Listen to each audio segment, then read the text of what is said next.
What's up, folks? What's going on, guys? We are back from Thanksgiving. With the deal. Yeah. It's been several weeks since we've given them the deal. Yeah. I know you've missed the deal, and we're going to give you a little extra helping of the deal. Yeah. Post. Ooh, I like what you did. You like there. what I did there? Super corny. Yep. Yeah. Yeah. I was working on that one. I was working on that one this morning, folks. Did you have a good holiday? I did. I did. My mom's in town. She's in the studio. Nice. Word up to moms. Word up to Party Pat. How was yours? One day my mom will be here. Yeah? We'll get Joanne on camera. Okay. Bring Mel in. Mel? Yeah. How was your holiday?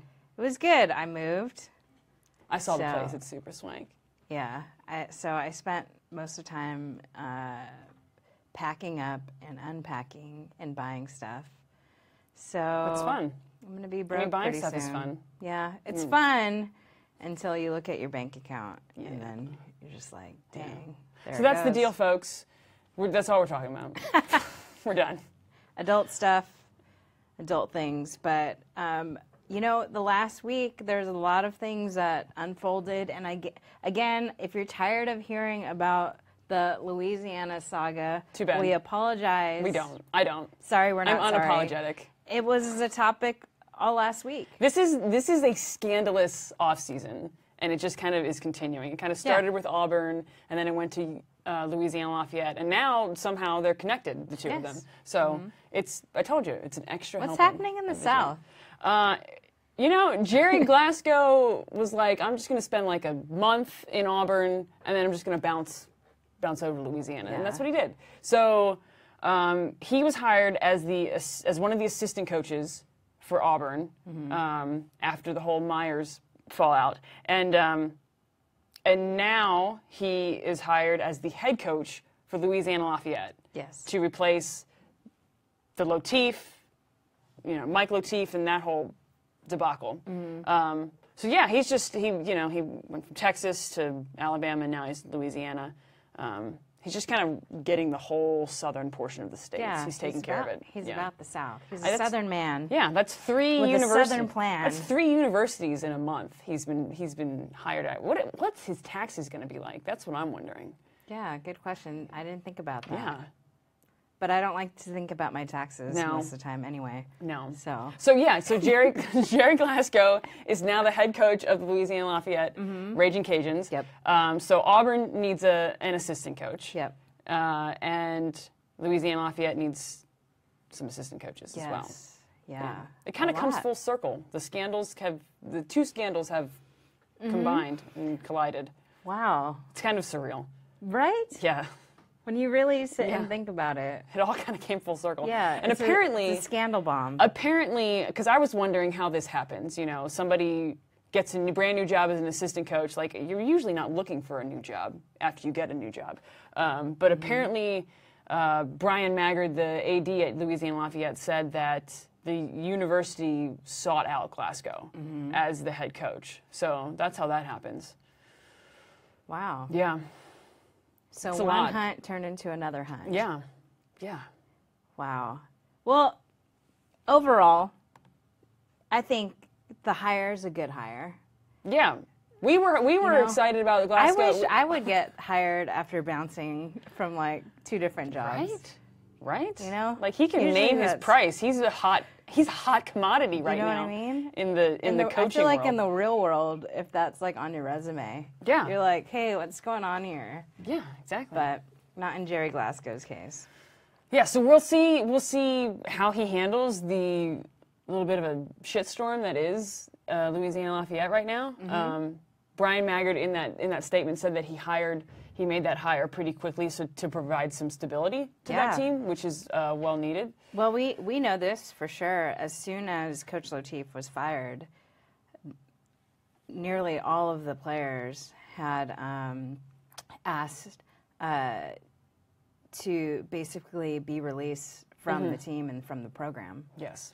And that's the other big piece of news that came the day before Thanksgiving. Yep.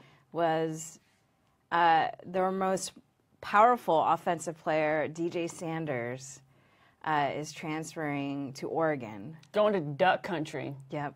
Yeah, her senior season. So this was kind of nobody's surprised. I'm not surprised. I'm not You're surprised not surprised. that We're she not transferred. surprised. that people are transferring, or that a transfer has happened. Who else do you think could be transferring out of Louisiana Lafayette? We spoke to, I think, let's see, 3 or 4 of like the current players. DJ Sanders was one of them, and that was I think 2 weeks back or so. And most of them didn't know. One set announcement had been made. A lot of them were just trying to figure out like what's the process of things going forward. If they had the permission to be released from the team, could they transfer mid-season? And then the academic part, that's a whole nother issue, right? Because you have to make sure like your credits are going to be transferable to whatever school you choose to transfer to. But just a lot of questions popped up as soon as Coach Lateef was fired. But I wouldn't be surprised if there were more transfers because right now what I sense is a great amount of distrust within the administration on the players' end. Yeah. So although Jerry Glasgow is a phenomenal coach, good person, he comes with a solid reputation. Will that be enough to hold some of their key players in place at Louisiana? It wasn't enough for DJ Sanders. I mean, you talk about, like you said, she's their most potent offensive player. Talk about her numbers a little Yeah, bit. she was 2017 Sun Belt Player of the Year. Big deal.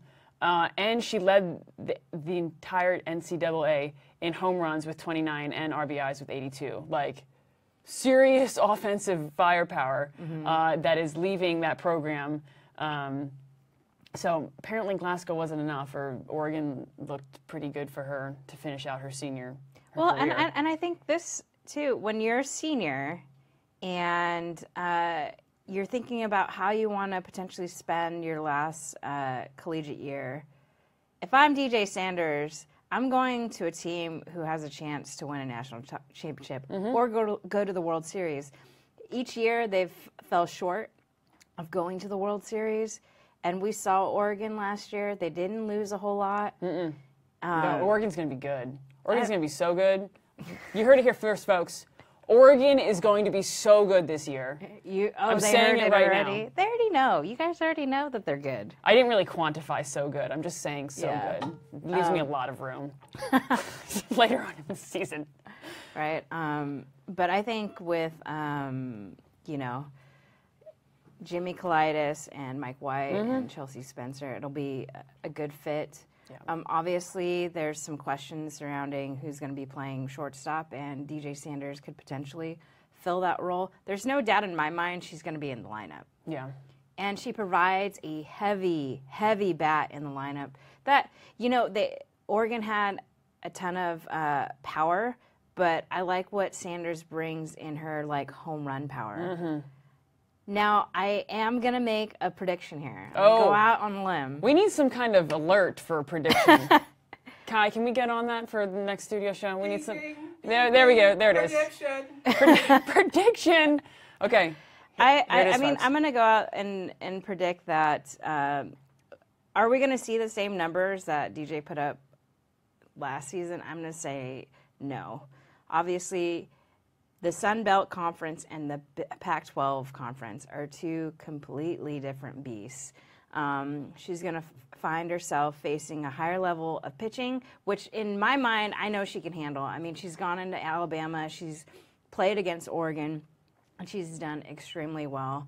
I just think it's going to be a challenge. And not only that, moving all the way across the country to the Northwest is another just external factor that she's going to have to deal with. But in my mind, talking with her on the phone, she's super mature.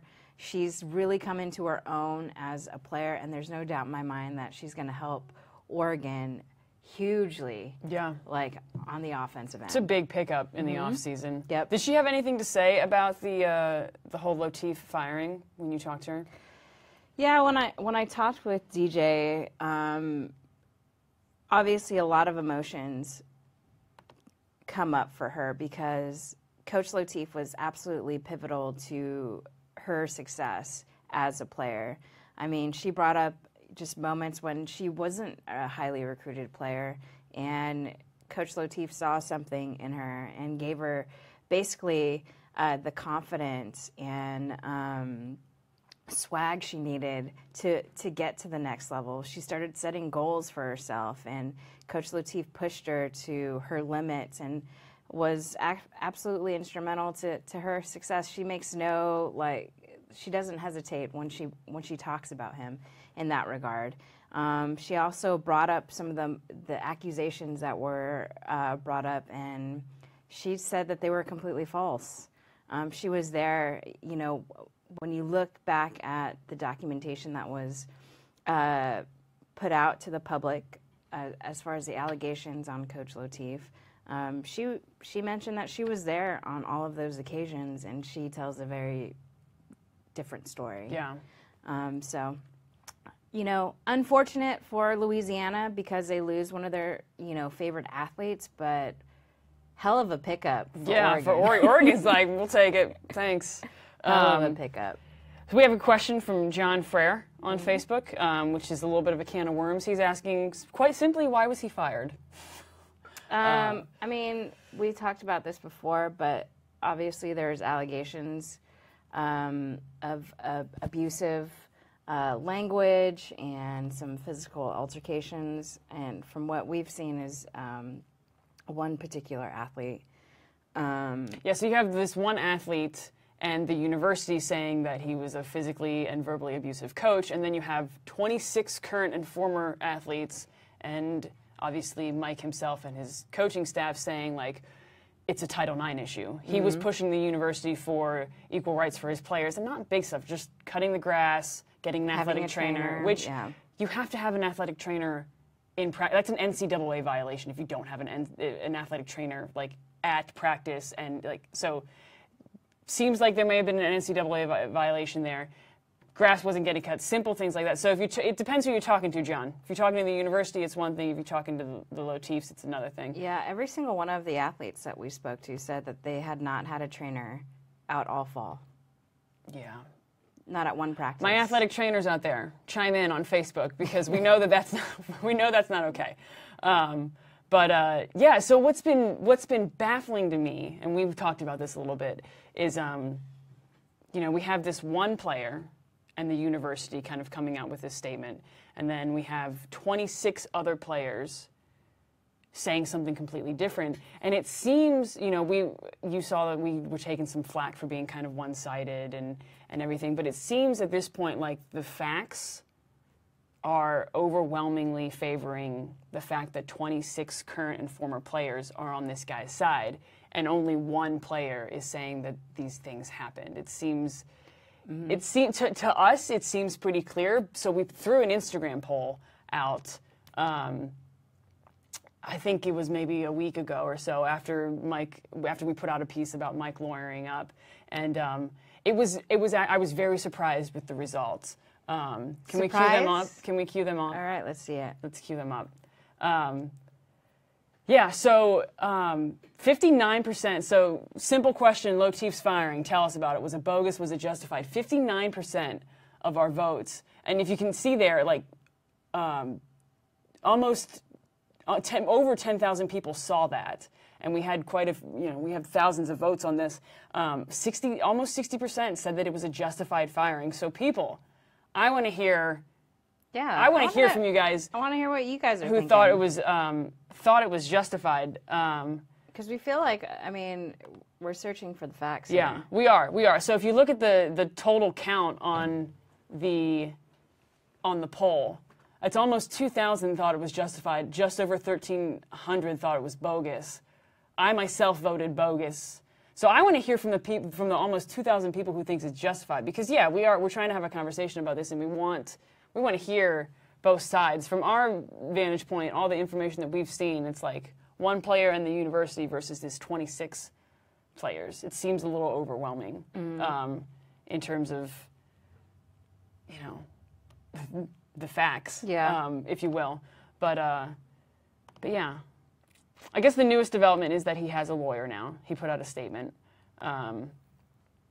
That's happening. Oh, we got a couple. John Fryer thinks he's a great coach. Oh, okay. Zachary Hancock. I'm going to read that. He said, I've seen local news stations that in the area dive in a little deeper on the accusations against Latif. Have you all read these? They're very interesting. Are these all inspired by one player, and is there any validity?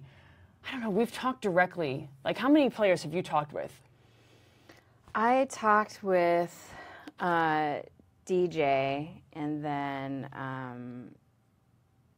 we also talked. Well, we talked with DJ, we talked with Aaliyah Creighton, and we talked with Alyssa Dalton. And Brigée Washington was with us last time. She talked to Lexi Elkin. So, I mean, if you're talking to the players, you're getting it straight from the horse's mouth. I'm wondering what these local news stations are finding that we can't get directly from the current and former players who were there. You know what I'm saying? And I think you know, something we talked about was like, okay, you have this one player making accusations, but how about asking and verifying those accusations with people who are actually there? Yeah. We know for a fact not one of the current players was interviewed or asked questions regarding this case, which I think, I mean, that doesn't even make sense. Because if you have people at the scene of the crime, right, why wouldn't you ask right for them to like verify that this actually happened? Because we're asking. Yeah. Like, those are the people we're asking. It's great to talk to the news stations. Like, that's awesome. But we're asking the players who were there, who coached with him, who coached, who played under him, who played with this, the player who's made these accusations. Like, we're asking those players for their firsthand account. It's interesting. Yeah. Got a good question here. We do have a very good question. You want to take it? Sure. Go ahead and take it. Let's see, Teresa asks, do you think that Latif will be hired by another school as an assistant coach? I don't know. You know what? I think Coach Mike's like love for the game is like unwavering. Yeah. Like to me, he loves the game so much that he'll find a way to coach it. I don't see him. I don't see this stopping him from coaching. Like, even despite all his health issues. I was just going to ask. He's still out there. I was going to ask about the health issues. Do you think that, you know, in my mind, maybe this was like the knife in his career kind of thing? Like, you know, he has these health issues. He was so invested in Louisiana Lafayette. He was there, what, 14 years, right? I think maybe 17. 17? You know, I could maybe see him just being done. He seems very resilient in all his statements, and I know he gave us an official statement as well. He seems very resilient, but the fact that he was so invested in Louisiana Lafayette and his health issues, I could see him maybe being done. Yeah, but I mean, if you coaches out there, like, would you want that to be like the last thing people remember about you? I mean, we see Coach Rittman, who, you know, he went through that Stanford scandal, and look at where he is now. Like, you can't stop somebody like who like has such a love and zeal for the game, and they have so like decades of knowledge and experience, and like they're proven winners. I have a hard time believing, and I've seen that man coach on the field, and he loves like, coaching. He loves it. It's hard for me to imagine him not continuing on to give back to the game. You tell us, folks. Is he going to coach somewhere else? Is he going to be a head coach, assistant coach? Where is he going to coach? You tell us. Donnie's been under a rock apparently. He's asking what the formal charges are. Johnny, he is being accused of being verbally and physically abusive to his players. Yeah, apparently it had been going on for months. Yes. And the university decided to dismiss him, pretty much. Which the university gave him, like, at his annual review, there were, like, he had a beaming annual review from the university. Remember that? Yes. That little caveat that the university seems not to be talking. Like, there were no red flags that came up in his annual review, but they're saying that, you know. Yeah, but it's ironic because that's the same thing that happened at Auburn, right?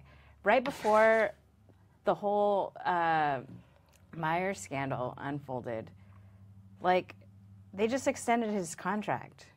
Yeah, that's true. Good point. And then just like kaboom. It's just like, well, why did we even like go through that? Did no one?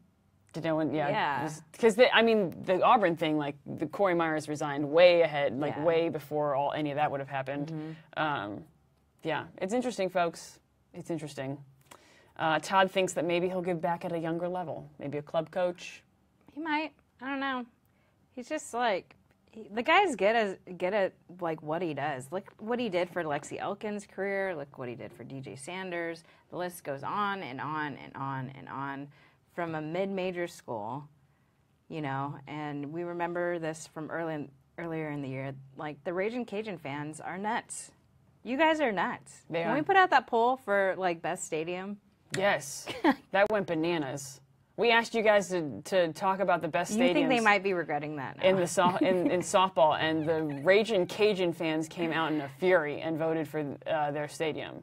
Yeah, very passionate about softball. It's a softball school. Like, it's not a football school. You know, softball is their bread and butter, or it has been their bread and butter. So, we'll see. Yeah. Zach thinks that Latif will find a way to coach. No coach with that level of success can just quit. He's going along with what you're saying. I see you, Zach. What if Latif went over there to Auburn? Like, just pull the whole switcheroo? Just switcheroo, and he's the assistant coach over at Auburn. That could I happen. would really bring everything full circle here, folks. Oh! We just blew all of your minds. Like, just... Wouldn't that be... I don't know. Would you trade... You're trading a scandal for a scandal? Yeah. Why not? That's the deal. That's the deal. We're trading scandals today. Yep. Yeah. Wow.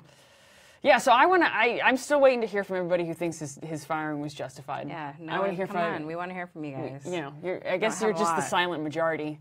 Yeah. At this point. Yep, that hide behind your computers. I don't see you. Yeah. Because you're hiding. We want to hear you.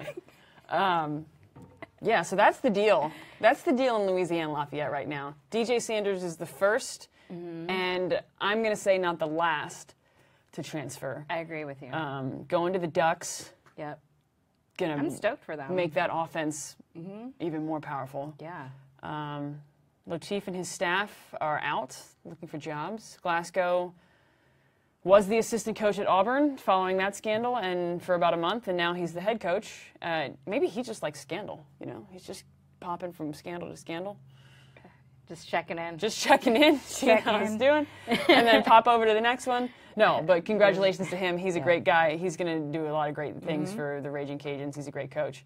Yippers. So, yeah, I feel like it's something new every week. So we'll be here giving you a gem on ULL. But let's move on to our next topic. Yeah. So I know last time, it's been a while, I told you all that I was headed back to Norman, and Ches has been in Oklahoma quite a bit the last. I know. Can you believe it? She just can't get enough. This Longhorn was going up into Sooner territory. She couldn't get enough of it. Yep. Couldn't get enough of it. So just to preface you guys, we are working on a new film, and it's a good one. It is a good one. It's going to be a good one. So, and it's going to be different from a lot of the other films that we've done, but we talked to Paige Lowry and talked about her story, basically, you know, growing up as one of the top recruits, and then being recruited to Missouri, and then we know that she got hit in the face at Mary Nutter in 2016. Pretty horrific. Yeah. And she was a champ, so I mean, it hit her very, very hard. And she came back into the game, which I don't know how she did, and she finished the game. But then that kind of was the beginning of the end of her season. Really couldn't quite get it together the rest of the season, understandably. Yeah. So, a big topic that we've talked about is face masks, right? And we talked directly with somebody who's been affected greatly from a traumatic injury to the face. So we've got some fun stuff coming out on Facemask, but I think overall, like, hearing her story is interesting to me because she hates the face mask. Yeah. It doesn't surprise me. I mean, we both grew up in the era and played. I never wore a face mask ever. Did you wear them hitting? I did hitting in club because I got hit in the face. Okay. Sliding. Oh. If you can believe that. I was sliding in a third and then I got hit on the side of the face. That makes sense. I mean, I can believe that. That makes sense. Yeah. But I've also been injured from my face mask. Oh, really? Like it kind of came up and then slammed on my face, and then my tooth went through my lip. Oh.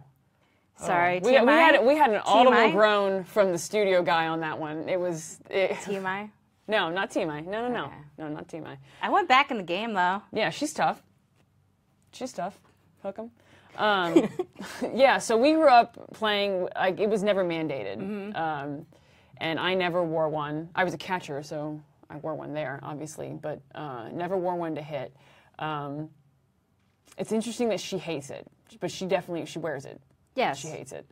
I think one day, like, when she's comfortable, I think we'll see her without it. But basically, we just document her story and then how she kind of overcame a lot of the issues that came after that traumatic head injury.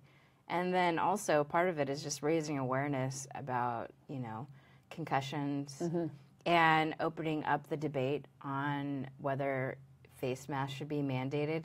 There's a whole other side to the face mask story that we haven't even taken into consideration, which is like basically the specifications around the face mask. I think people haven't even thought about that's going to be the next wave that has to be dealt with, because if you're going to mandate them, well, these companies are going to have standards. Yes, exactly. To like create these like safety standards, just like the NFL, like the evolution of the NFL football helmet, right? Like it was nothing, and then now they all have to have certain kind of padding in them. Exactly. But when we're talking about face masks, we're talking about obviously hitters can wear them, and then the corners are starting to wear them, right? First and third. And then pitchers. So do you mandate it for all three of those? Do you mandate it for all the infield? Like, what's the mandate there? Do you mandate it for hitters only, and then it's optional for fielders?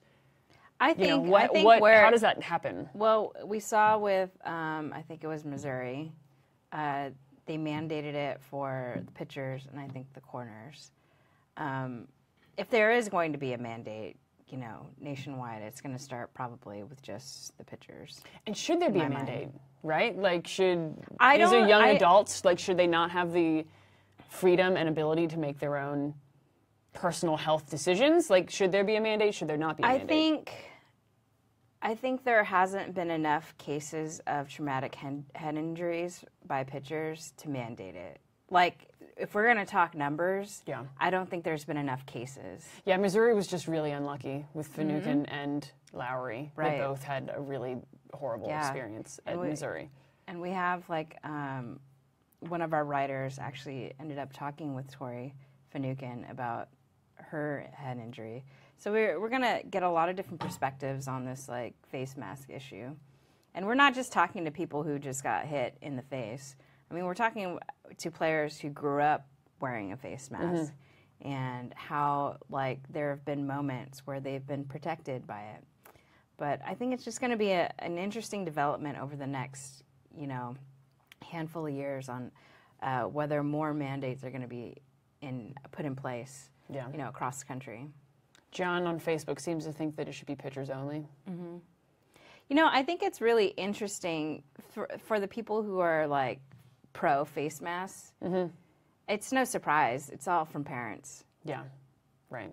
That makes sense. How many players do you see commenting, saying, yes, face mandate mask? It. I haven't seen any. Another interesting little caveat to this debate would be bats and how they're made, right?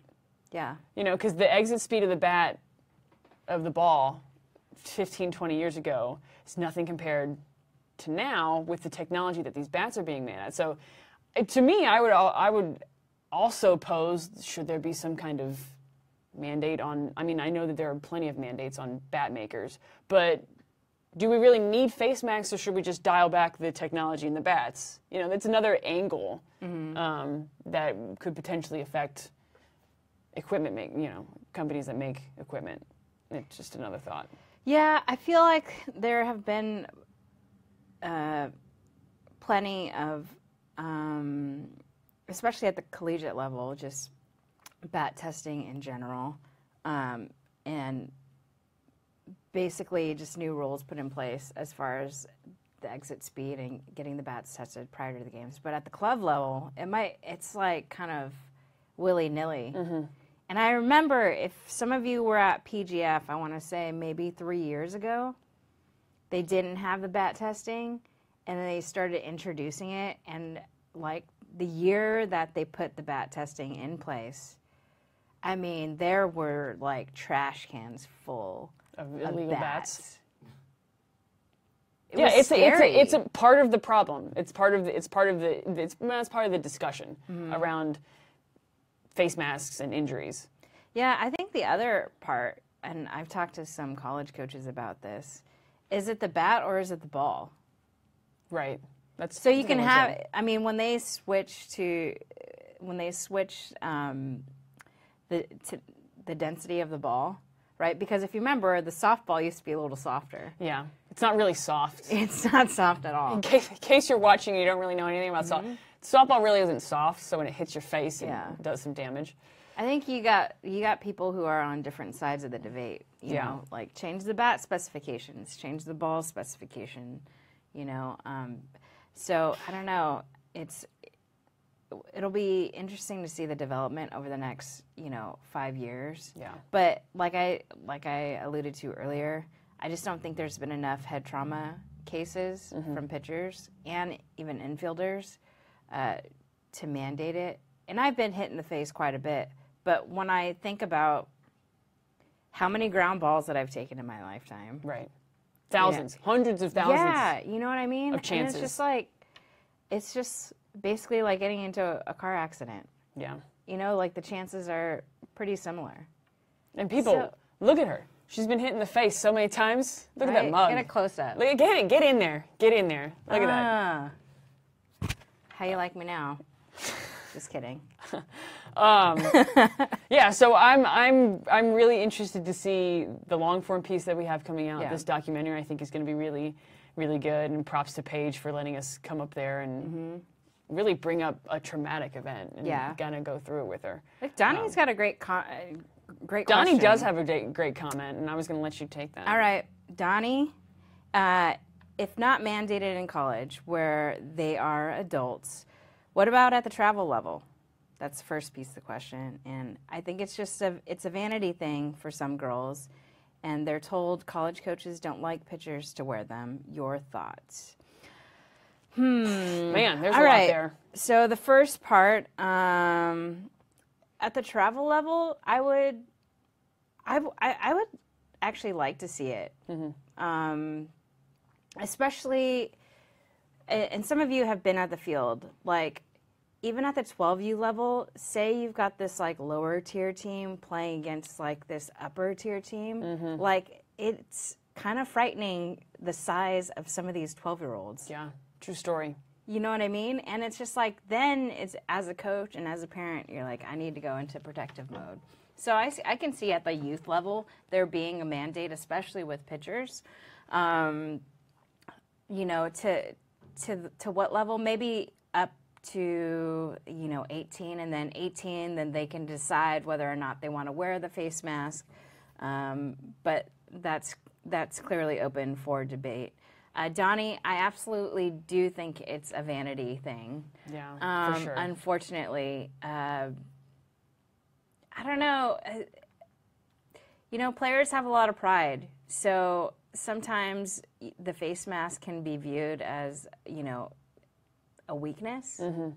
I always like compare the face mask to the story about Wilt Chamberlain, and I don't know if you know this story. No.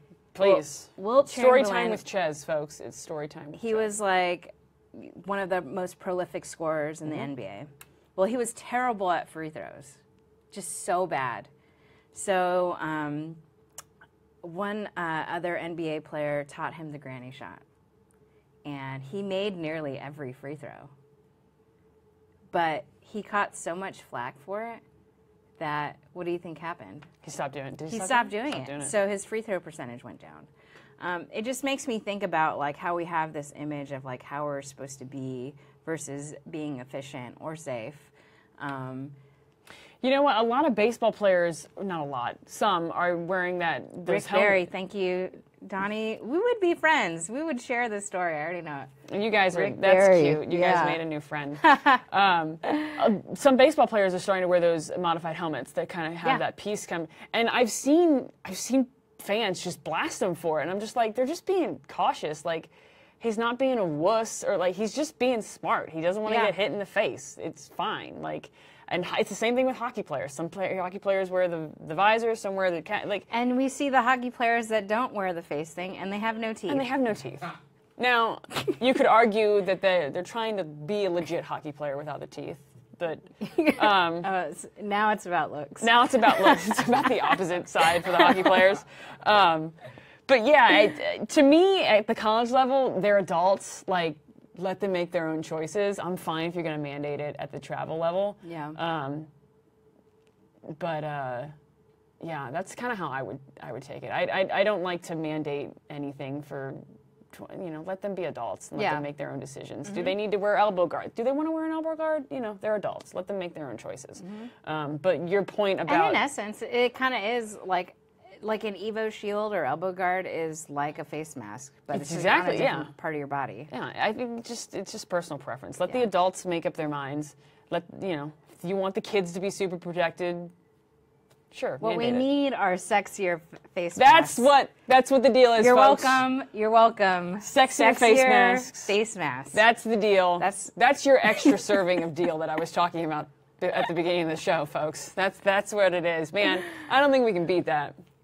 No, I think that's a wrap. I think Ches just did a mic drop and she's done. We're done. You're welcome. That's the deal. We'll have more of a deal. We're going to make some sexy face mask prototypes. Yeah, let's make some prototypes. Yeah. Until next time, see you guys.